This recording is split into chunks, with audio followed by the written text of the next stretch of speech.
Welcome to lesson 4.4 of your Dynamic Small Business Search course. In the previous lesson, we added to our list of keywords by analyzing our competitor's profile. In this lesson, we're going to switch perspectives and see which keywords are used by the federal buyer themselves.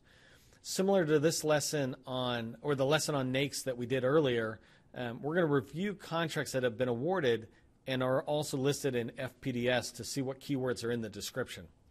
So let's go ahead and head into FPDS and review some of the contract awards. I'm going to minimize this really quick. Okay, so we're at the Federal Procurement Data System, or FPDS.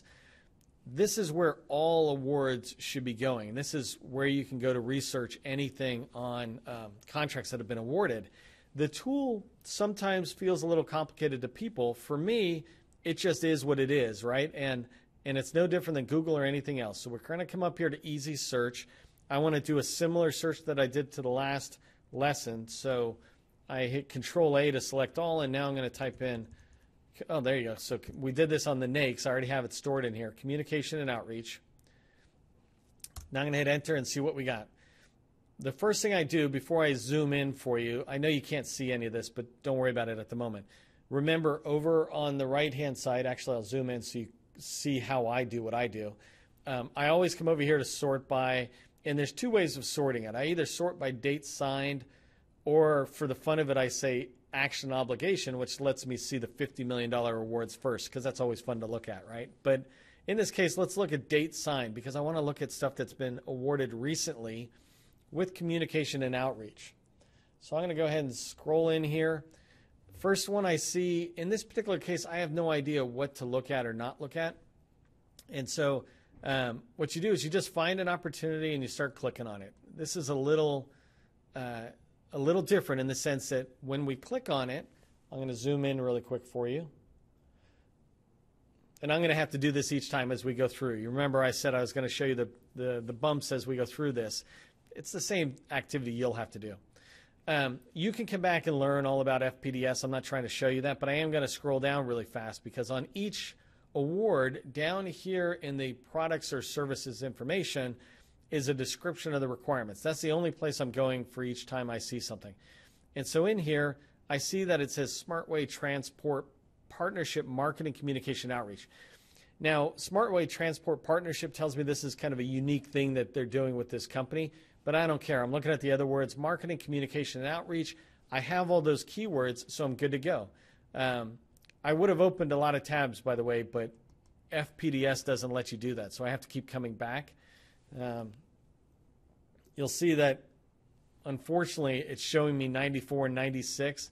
So each time I come back, I have to sort it, again, by date signed. You want to look at how they've been buying it over the last 12 to 24 months, not 10, 20 years ago.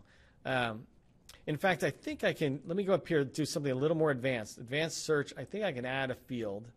Within this results, let me see if I can filter it down by date signed. So date signed, oh, there you go. I should have done this with the NAICS on the other lesson. Sorry for those of you who watched that whole thing. So let me pick this date really quick just to see the format. Now I can delete this and say 1/1 and then 2017. And then here I'm going to select till today. So now I don't have to sort it each time. Okay, there you go. So there's 4 pages, which is great. And now I don't care what order it is. Ironically, it's still sorted in that first way we did it. So here's another one. It's going to University of Wisconsin. I'm just going to click on this View button. Remember, we're going to scroll down really far, and now I'll come in. Okay, so this is NASA, and it has the potential to transform the role of something. So I'm looking in here. Really, it has nothing to do with communication outreach for me. So I'm going to go back. Zoom in. Oh, my gosh. So these guys are killing me. The communication and outreach. Let me see if I can return the results.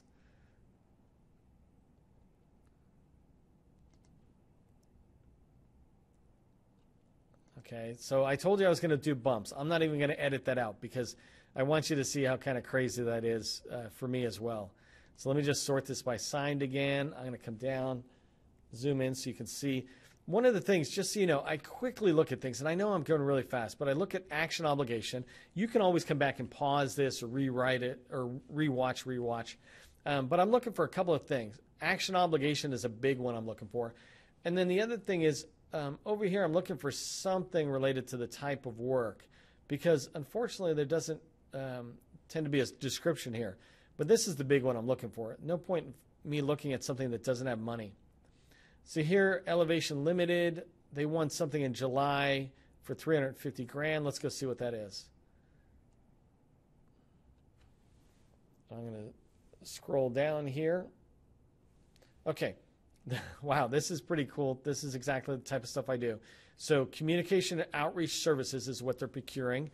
They did put down trade symposium, stakeholder communication campaign. So these are good keywords right here. Basically communication through campaign. That's really good ones for me to track. And then I noticed that it's Office of Public Affairs, so that's something to pay attention to. Let me go ahead and zoom back up, and I'll go back. I'm going to sort it again by date signed. I'm going to scroll down a little farther, and now I'll zoom in. Here's one for CSRA. I looked at that yesterday. I didn't really see anything. Marketing consulting services. Here's one. This one looks pretty good. It's for $500,000. I would like to win a contract that's $500,000. I'm thinking you would too. Let's scroll down. This is NIH, by the way. I can see that right here. Let's scroll down to our description. Okay, so NIH is looking for communication outreach support. And here they've got material and product development and communications support, media training. You can see all this yourself, right, as we're scrolling down. Crisis communication support. That's an interesting way of saying communication and outreach. And then promotional activities. So this one's got a lot of good ones for me, especially up towards the top as they talk about media training, crisis communication. Those are pretty good ones.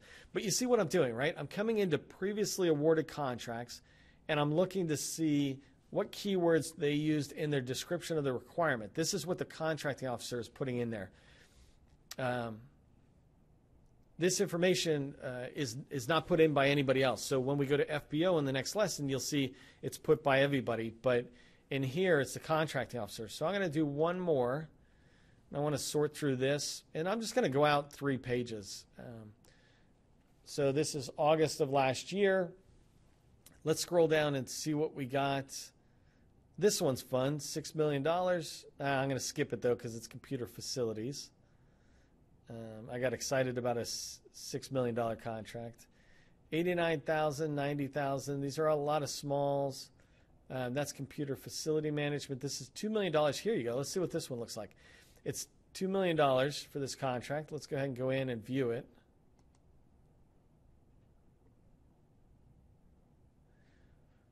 And this looks like it's for USAID. And now I'm going to scroll in. This is a little bit more specific, but it's for environmental communication, learning, and outreach. So they're talking about a specific type of training and stakeholder engagement. So there's no other words. The rest of the description, and you can see this, by the way, the rest of the description isn't really describing the work, right? It's describing the contract. It's talking about the money part of it. And that's unfortunate because really we're looking for description of requirements. It's unfortunate, but it is the way of life, right? Inside of government contracting, everybody can do it however they want. There's some basic guidance, but people can do it how they want. I'm going to do one more. I went a little too far there. I'm going to come in here really quick. And here's one for, that's Veterans Affairs, but it's wired communication. All other professional services. Let's just take a look at this for a second. No, that's Nigeria. It's too specific. I'm looking, sorry, right here at the contracting office. I want to find one that's just a little bit more normal, you know, to what I do. Professional management and training. This is back to Nigeria. Apparently Nigeria did a lot of contracts right around there. Let's try this one. This is for NASA again. I'm going to scroll in and see what we can see. So here they talk about the organization and for NOAA and what they want to do. And by the way, this is their mission, so these are pretty good. Promoting and coordinating collaborative activity. I like that. Here they're talking about what they do. They put a lot in here. And this is a description, by the way, not yet of the requirements. It's still a description of them. So I'm thinking they might have dumped a big portion in here. Right here, a lot of keywords for me. Organizes and co-sponsors workshop, short courses, working groups. That's one I hadn't had. As we look here, emerging is a great keyword. So emerging research and issues. Here, I might just put emerging issues. I like this way of saying it, as central information hub, and that describes kind of some of the meat of it. You're going to learn a lot about this when you try to go back and forth between keywords and capability narrative. A lot of people make a mistake of putting website, email list, newsletters in a capability narrative, and those are keywords. What really would be better is, we help you serve as a central information hub. I mean, how cool does that sound, right? So that's what we want to learn. But here's some great stuff as it comes down. Engagement is always a big one. Let me keep down. Develop education and outreach activities. Here's one. I like this. Products with a goal of promoting something. Broader audience engagement is what I would do. Here's training the next generation of scientists. This one's a really good write-up. I'm looking forward to this coming back. So here's a different way of saying it. Cross-fertilization. As they move back and forth. That's a unique word. I don't think people would be searching on it, but it is cool to see from how you communicate your narrative, not so much your keywords. So I think I got a lot out of that one. This one had a ton of keywords. And by the way, this contracting officer was awesome. They came and dumped a whole portion of like the PWS or something in here. And that's great because that really is a description of the requirements that we would expect. You'll see that when we move forward into FBO that you're going to see a lot more bulk content like that you can find keywords. But let me go ahead and pause here, remind you that we were on Federal Procurement Data System.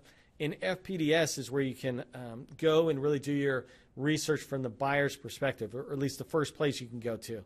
That concludes Lesson 4.4. Remember to stop here and update your own DSBS checklist with the keywords you found in FPDS. I'm doing it as I'm talking to you, and I expect you to do the same thing. So at the end, you have really useful keywords. I'll see you in the next lesson to perform a similar exercise, but using FedBizOps.